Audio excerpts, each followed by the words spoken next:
Hi, welcome back to Moose and Chemistry, Polyatomic Ions, problem lesson number 1. Alright, so we're going to look at SO3-2, which is sulfite. So, when we do these polyatomic ions, you have to remember that polyatomic ions have some sort of charge involved. In this case, sulfite has a -2 charge. So, we're going to set this up as a Lewis structure. So the first thing we want to do is we want to know the total number of valence electrons. So S has 1 times 6 electrons. Where did I get that? From the periodic table, called sulfur is in group 16. That tells me that there are 6 valence electrons. Oxygen is also in group 16. It also has 6 valence electrons. But if you look here, we have 3 oxygens. So it'd be 3 times 6 electrons. Alright, so now we're going to add all this up together. So this gives me 6 electrons here. This gives me 18 electrons here. This gives me 24 electrons. See this -2 right here? We have to add 2 electrons to this because it's negative. What if it were positive? Then we would subtract those electrons. So what we're looking for is a structure that has 26 electrons. Alright, so let's go ahead and erase this, and we're going to look at how to put this together. So we're going to erase this real quickly. It'll take very long. Here we go. Alright, now, first thing you want to do is you have to remember that we have 26 valence electrons to use. So we're going to use the least electronegative element. Electronegativity is the ability of an atom to attract electrons, and sulfur has a lower electronegativity value than oxygen. So sulfur is going to be our central point. So we're going to put 3 oxygens on it. This, like this. First thing you want to do is connect the oxygens to sulfurs. So there you go. There you go. Also remember that a dash is equal to 2 electrons, right? It's also a shared pair. So now our outside electrons have to be taken care of first. So let's go ahead and give an octet to everybody here.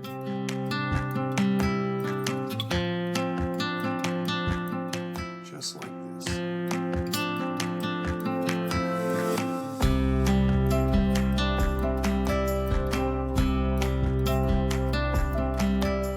So if you count these 2, 4, 6, 8, 10, 12, 14, 16, 18, 20, 22, 24.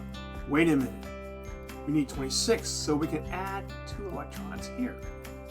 Now you would say to yourself, hey, that looks like a great structure. But how do we know if that really works? We're going to use something called the formal charge. So formal charge is equal to valence electrons minus non-bonding electrons minus bonding electron pairs, right? So let's do the formal charge for sulfur. So sulfur comes in with 6 electrons. Non-binding electrons, in this case, sulfur has 2. Okay. And then bonding pairs, sulfur has 1, 2, 3. Remember the bonding pairs are that dash. So that gives us a positive 1. Okay, let's look at the formal charge for oxygen. Alright, oxygen came in with 6 electrons. It has 6 non-bonding electrons and 1 bonding electron pair right there, right? So this is going to be -1. But we got 3 of these, right? So if you take a -1 times 3, that gives us a -3. So this structure is not the best possible structure. So let's go ahead and erase this because we know that doesn't really work. Okay.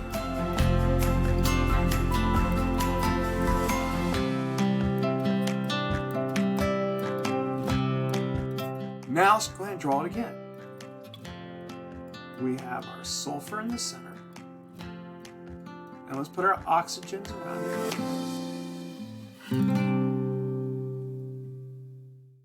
And this time we're going to do our shared pairs. And this time we're going to do something a little bit different. All right, this is what we had before, remember?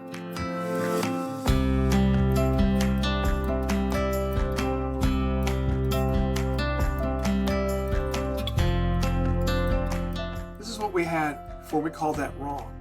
So what if we say take these 2 electrons right there and move it there? So what is that going to look like? Well, let me show you.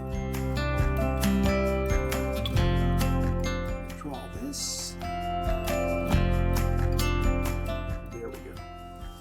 All right, now let's look at the account now. 2, 4, 6, 8, 10, 12, 14, 16, 18, 20, 22, 24.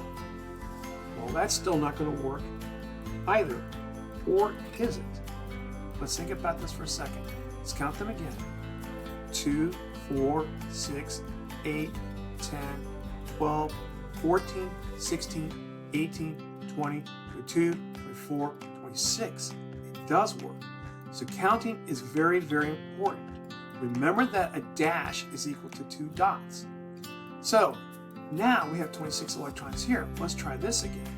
So our formal charge for our sulfur this time, sulfur comes in with 6 electrons.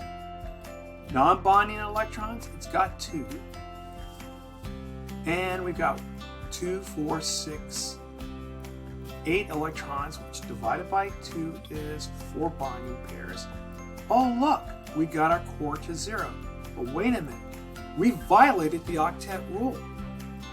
Can you violate the octet rule with sulfur? You sure can. Remember that elements nitrogen, carbon, oxygen are always going to have an octet. And S and P shell elements except hydrogen, helium, and lithium, which violate the octet rule. So basically what I'm saying is elements with the D shell starting with period 3 can violate the octet rule. And sulfur is in the 3rd period. All right, so now this looks good. So, but let's look at our formal charge for oxygen here.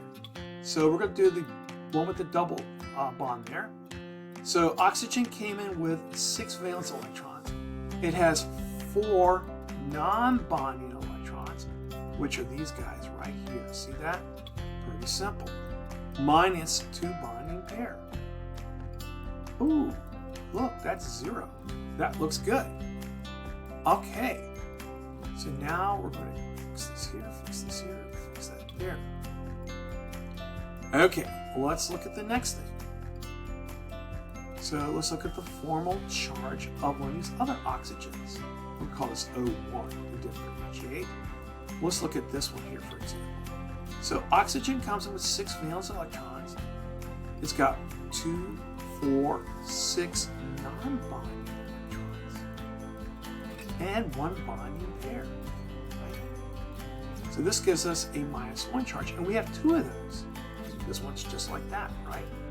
So we have -1 times 2 is going to give us -2, which satisfies this. So, but we're not quite done yet. Okay, now that we've got that all figured out, I know this seems really complex and it is a lot of work. So let's go ahead and erase everything.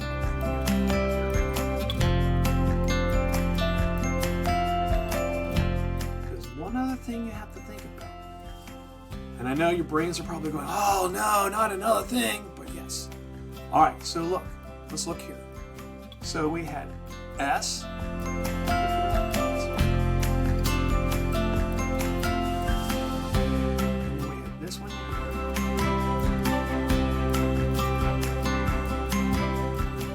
These 2 here, and we had this here. Well, you need to put a radical like this. Put a -2. Now you think you would be done. There's one small thing you have to think about. Who's to say that the double bond's right there? Why can't it be here? Or why can't it be there? So what you need to do is you need to draw 2 more versions of this. So what is that going to look like? You don't have to do any more formal charges or anything. It's just pretty simple. So you can do this again here. Just like that there. And what should have been a fairly easy problem is looking a little bit more complicated. You might want to watch this a couple of times to get this down. But you will. It's not that hard.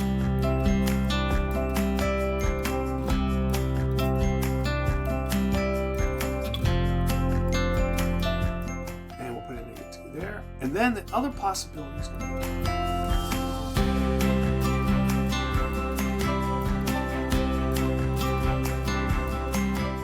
double charge on that side.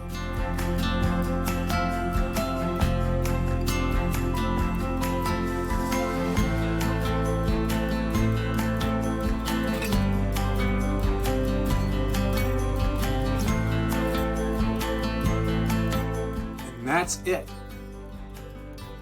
If you like this video, give us a like and consider subscribing so we can grow this channel. You guys be snarly. I will see you back here at Moosine Chemistry.